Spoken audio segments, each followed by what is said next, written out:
আজি মই বৰা ৰাইচ বনাব লাইছোঁ। তাৰ বাবে এয়া বৰা ৰাইচ অলপমান সুন্দৰকৈ ধুই পখালি ৰাতি তিয়াই থলোঁ। এতিয়া এয়া শুকানকৈ পানীখিনি আঁতৰাই ল'লোঁ।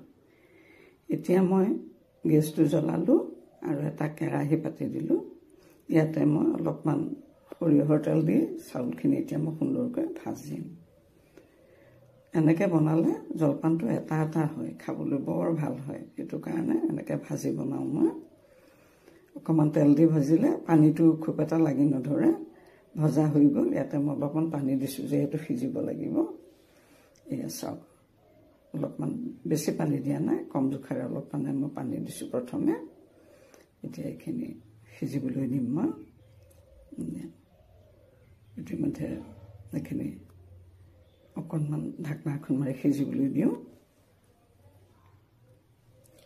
অলপ সময়ৰ পিছত দেখিলে পানীটো শুহি গৈছে, কিন্তু সিজিছে নাই চাওঁ, অলপমান টান হৈ আছে, মানে আৰু অলপ সময় লাগিব।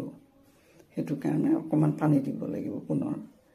মানে পানী আৰু অলপমান দি দিলোঁ, ভালকৈ যাতে সিজে জলপানটো। এয়া দি দিলোঁ, দি পেলাই এতিয়া চাওক, এনেধৰণে পানীটো কমাই কমাই দি জলপানটো সিজাব লাগিব। খাবলৈ বৰ সোৱাদ হয়। গাখীৰৰ লগত আপুনি দি এই জলপানটো খাব, আৰু নহ'লে চাহৰ লগত দি বৰ ভাল লাগে খাবলৈ।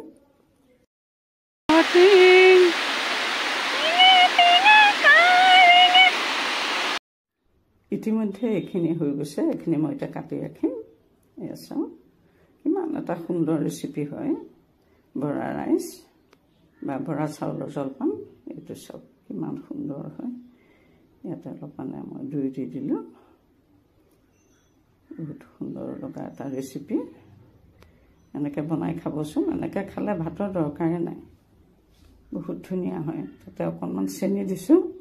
চেনিৰ পৰিৱৰ্তে চেনি নোখোৱাসকলে মিঠৈ দি খাব পাৰে, বৰ সোৱাদযুক্ত হয়। এইটো চাওক কিমান এটা সুন্দৰ জলপান হয়।